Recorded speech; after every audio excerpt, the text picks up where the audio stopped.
एक बार एक छोटी सी बच्ची हाथ में मिट्टी की गुल्लक लेकर के भागती हुई एक दवाइयों की दुकान पर गई। वो काफी देर तक वहां पर खड़ी रही, लेकिन दुकानदार का ध्यान उसकी तरफ नहीं गया क्योंकि और भी बहुत सारे लोग खड़े हुए थे। उसने दुकानदार को कई बार बुलाया, लेकिन वहां पर भीड़ इतनी थी कि दुकानदार का ध्यान उसकी तरफ गया ही नहीं। और फिर उस बच्ची को थोड़ा सा गुस्सा आया तो उसने अपनी मिट्टी की गुल्लक लेकर के वहीं काउंटर पर जोर से रख दी, जिसके बाद में जो दुकानदार था और जितने भी लोग खड़े थे वो सब उस बच्ची की तरफ देखने लग गए। और फिर उस दुकानदार ने उस बच्ची से पूछा, बेटे आपको क्या चाहिए?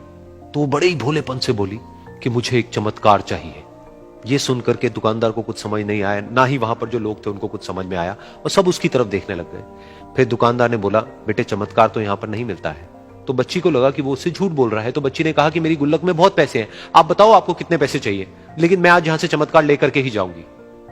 तो वहीं काउंटर पे एक और आदमी खड़ा था, उसने उस बच्ची से पूछा कि बेटे क्यों चाहिए तुमको चमत्कार? तब उस बच्ची ने अपनी कहानी बताई कि अभी कुछ दिन पहले मेरे भाई के सर में बहुत तेज दर्द हुआ, तो मेरे पापा मम्मी उसको हॉस्पिटल ले गए। उसके बाद कई दिन तक मेरा भाई घर नहीं आया। तो मैंने कई बार अपने पापा से पूछा, लेकिन उन्होंने मुझे कुछ नहीं बताया। उन्होंने बार बार यही कहा कि वो आ जाएगा, वो कल आ जाएगा, वो कल आ जाएगा, लेकिन वो आ ही नहीं रहा था। तो मैंने देखा कि मम्मी रो रही है, और पापा मम्मी को कह रहे थे कि उसकी दवाइयों के लिए और उसके इलाज के लिए जितने पैसे चाहिए उतने मेरे पास में नहीं है, अब उसको कोई चमत्कार ही बचा सकता है। तब मुझे लगा कि अगर मेरे पापा के पास में इतने पैसे नहीं भी हैं तो क्या हुआ, मेरे पास में तो है। तो मैंने जितने भी पैसे जोड़ रखे हैं वो सारे लेकर के मैं इस दवाई की दुकान पर आई। फिर उस आदमी ने उस बच्ची से पूछा, कितने पैसे हैं तुम्हारे पास में? ये सुनते ही उस बच्ची ने अपनी गुल्लक उठाई, जमीन पर फेंकी और तोड़ दी, और पैसे गिनने लग गई। बाकी सब लोग खड़े होकर के उसको देख रहे थे।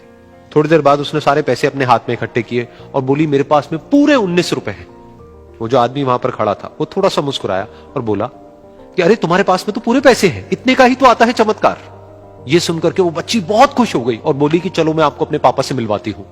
बाद में पता लगा कि वो आदमी कोई आम आदमी नहीं था, बल्कि एक बहुत बड़ा न्यूरोसर्जन था, और उसने सिर्फ 19 रुपए में उसके भाई की सर्जरी करी, और कुछ ही दिन बाद वो ठीक होकर के घर वापस आ गया। फिर कुछ दिन बाद वो बच्ची, उसका भाई, उसके पापा, उसकी मम्मी, चारों एक साथ बैठे हुए थे और बात कर रहे थे। तो उसकी मम्मी ने उसके पापा से पूछा कि अब तो बता दो ये चमत्कार आपने किया कैसे? तो उन्होंने अपनी बेटी की तरफ देखा और बोले, ये चमत्कार मैंने नहीं, इसने किया है।